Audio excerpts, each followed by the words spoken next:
morning, 4 people are now charged in connection to a deadly stabbing in the Loop, and we've learned 3 of the accused are teenage boys. The most serious charges right now against a 14-year-old boy and 16-year-old boy. They are both charged with first-degree murder in this situation. Another 14-year-old boy is charged with armed robbery, and then there's a 23-year-old man who's now charged with damage of government property. The victim had no ID and is believed to be experiencing homelessness. He was found just before 7:30 Sunday morning near Wabash and Adams, and he died at the hospital. All 4 suspects are expected in court later today.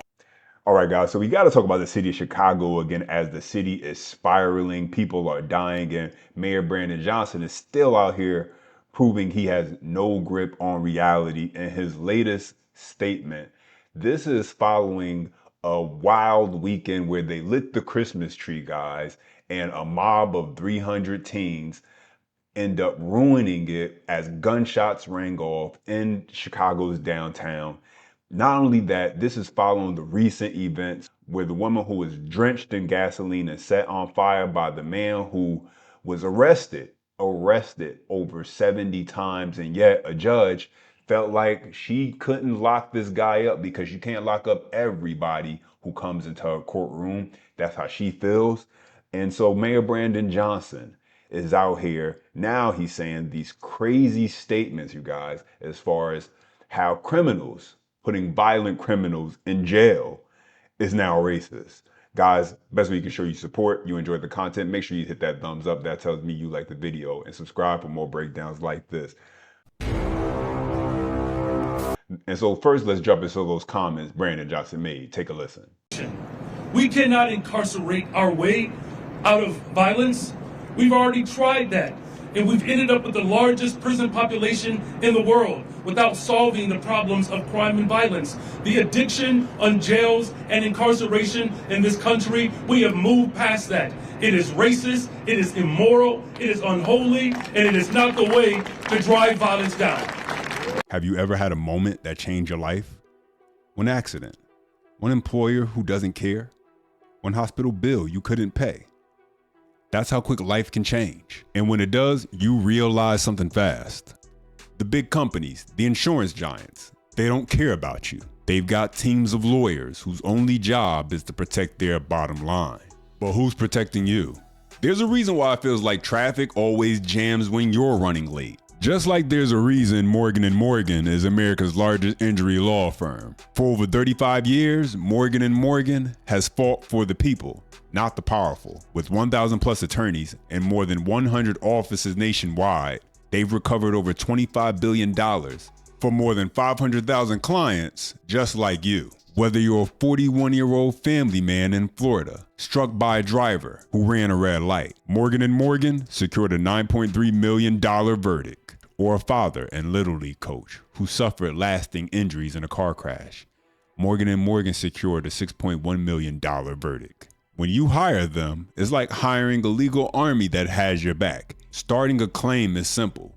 You can get started right now from your phone. No hassle. You can click the link in the description or scan the QR code on the screen to see if you have a claim. Their fee is free unless they win. Because when life changes in an instant, you deserve a law firm that's ready to fight for you. Listen, once someone commits a violent crime, there should be consequences, right? Like, are we even debating that? It shouldn't even be a debate. So what is this guy talking about, Brandon Johnson? If he got some magical alternative solution, let's hear it. Let's hear it, Mayor. But I really hope he's not hinting at letting violent offenders walk free. It sounds like that's what he's saying right there without really saying it, because he can't come out and just say it. Because if it's one thing that we should all be able to agree upon, this shouldn't even be really a question, is holding people accountable who harm others. Though something tells me he doesn't see it that way. And this is the exact reason why you continue to see crime spiral out of control in cities like Chicago. No accountability and soft on crime leadership. He wants to make the criminals into the victims instead of allowing the victims, the people who are actually victims to crimes. Those are the people who you should be concerned about. The actual law-abiding citizens. That's my personal opinion, but it's also reality, because here's the truth. You're not fixing Chicago's crime problem with another government program. I know Brandon Johnson wants everybody to believe it's just going to take some government programs, giving some teams some jobs over the summer, and that's going to solve your crime problem. It's not going to happen. Until the mindset in these communities shift, until the people take real personal accountability, that's when things will change. The violence in Chicago will continue until then.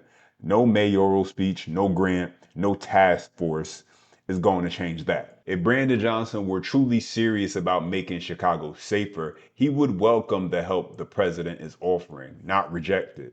Similar to what we've seen go down in Memphis, where they decided that they would actually work along with President Trump in order to get crime down. And what happened? Well, they're seeing some of the lowest crime levels in the past 20 years. U.S. Attorney General Pam Bondi sharing the podium with two other members of the administration, along with Tennessee's governor and two state senators, praising the efforts of the Memphis Safe Streets Task Force just days before Thanksgiving. You're not with your families. Many of you are not going to be with your families on Thanksgiving, and we are so grateful for your service and your sacrifice. The event also marked the announcement of an effort to reduce crime in public housing called the HUD Crime Hotline, offered through the HUD Office of the Inspector General. To report criminals, illegal aliens, sex offenders, human traffickers, and those guilty of gang activity, drug distribution, and fraud. Dignitaries making note of more than 3,000 arrests, 500 illegal weapons seized, and 121 reported missing children located in the past 56 days. So let's stop right there, because we got to digest that for a second. 121 missing kids were located in the past 56 days, thanks to the Memphis task force. And Memphis choosing to welcome President Trump's assistance rather than reject it. Now, you would think that with all the chaos going on in a city like Chicago, with the crime spiraling out of control, that Brandon Johnson would have welcomed the additional resources, the federal assistance from the president. Because let's be honest, if you can get access to the kind of resource that will allow you to pull something like that off, then it should be a no-brainer that you accept that help. That should mean something. That should be the type of help that any responsible leader would want for their city. But Brandon Johnson doesn't seem to think he needs that kind of support. He's too busy playing politics, too busy protecting his talking points, and too busy pretending as if everything is fine instead of accepting the help that actually would save lives in his city and make it safer. Murder rates cut in half, and crime rates in Memphis at their lowest level in 20 years. While Governor Lee did not address last week's order by a Nashville Chancery Court judge to block the use of the National Guard in Memphis, an order put on hold for 5 days allowing the state to appeal, Attorney General Bondi appeared to take exception to the judge's action. Unfortunately, the safety of our community has been compromised by some judges who continue to obstruct our efforts. I wish they are all watching this, and I hope they're seeing what we're doing here in Memphis. We will not coddle violent criminals at the expense of law-abiding citizens. Just imagine what that would look like in Chicago. If that's what they are able to pull off in Memphis, Tennessee, what would that look like in Chicago if it's not for Democrats, Brandon Johnson, J.B. Pritzker, blocking the president, looking to obstruct him at every turn instead of actually accepting the help? Because Democrats rather talk about how they want to actually help and be there and make streets safer for the people. And we're talking about the black community in this case. And Brandon Johnson loves to throw the race card about how he's here to make sure he makes things better and safer for black people. There in Memphis, they're actually doing the work that's making a difference. I think Brandon Johnson could take some notes instead of playing the race card every chance he gets in order to try and validate all of the bad decisions he's been making as mayor. Well, President Trump sounding off on Chicago following a string of violent crimes, including the 26-year-old woman set on fire on a train last week. They burned this beautiful woman riding in a train. A man was arrested 72 times. We could make Chicago a safe city in a period of 4 weeks. And if you look at the crime that's taken place in Chicago, in the last 2 weeks, just take a look. It's on the front page of every newspaper. It's out of control.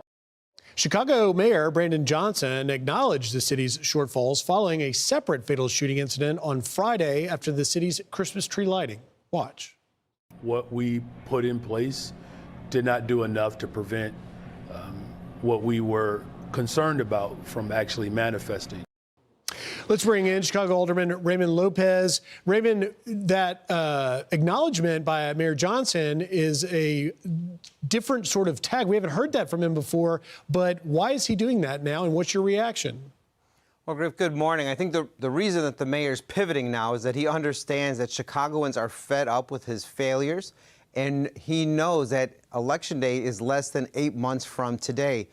You know, he could say and try to pivot all he wants, but all of these failures come right back to his doorstep. The blood is on his hands for what we've seen happen this weekend, because when it came to the teen takeover and the 300 individuals that descended on downtown, we had the opportunity to institute a snap curfew that would have allowed the police to better manage that. He vetoed that ordinance because he didn't want to profile black children. When it comes to the CTA and the burning of that poor woman, he has handcuffed not only our Chicago police, but transit police as well, not allowing them to use all of the tools as well as follow these individuals when they are on the trains causing chaos. This falls at his feet squarely, and he knows that Chicagoans have had enough.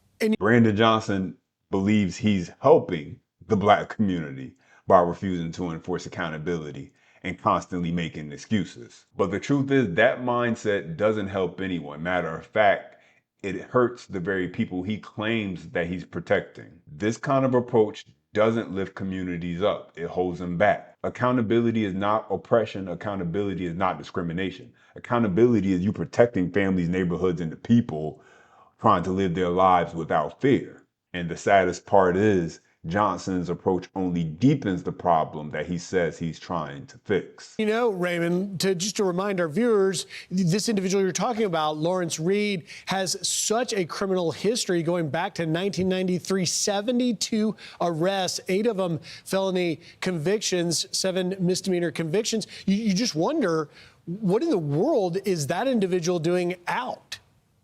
Well, this is the gruesome effect of liberal, socialist, quasi-communist policies here in the city of Chicago, where that revolving door of justice and sympathy were intertwined, allowing individuals out, thanks to people like Kim Foxx, thanks to the policies and politics of people like Brandon Johnson, and those of the allies of the governor, J.B. Pritzker, who created the Safety Act, which is a misnomer. We have to do better, and I think what we've seen is more compassion and empathy from Donald Trump wanting to correct this than we've gotten from our own mayor or our own other elected officials here who want to pretend this is a manufactured crisis. It is a manufactured crisis, a crisis they created by all of their bad policies and all of their criminal enablement that has gone on for the past 5 years. Well, and Raymond, it seems that President Trump is so compelled to get involved because of the violent crime in that great city. The year to date, you're looking at 385 murders, nearly 1,400 shootings, more than 5,000 robberies, ridiculous amount of felony theft. How does Mayor Johnson run in that election on this sort of record in his watch? Listen, when your crime numbers look like that, you are not in a position to be rejecting additional help. Yet, that's exactly what Brandon Johnson believes he should be doing. And he said and continues to say ridiculous things like crime is okay, like we're fine here in Chicago, and these are isolated incidences. And this is exactly why Brandon Johnson's approach is so dangerous. When leadership refuses to hold violent offenders accountable, when excuses replace consequences, this is the end result. Real people getting hurt. Which brings us back to that horrifying case in Chicago involving the man who set a woman on fire, despite the fact that he was arrested 70 plus times and still out on the streets.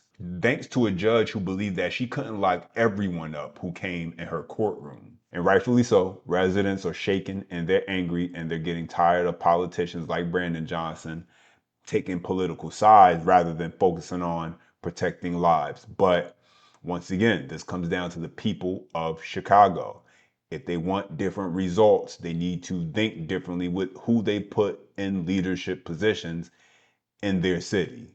Were you aware that the individual that allegedly committed this crime was a career offender and had been arrested over 40 times? Saw it on the news that he was an offender starting in 2018, and yes, he was arrested multiple times.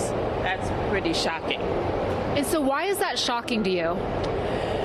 Because the guy should have been in jail at some point.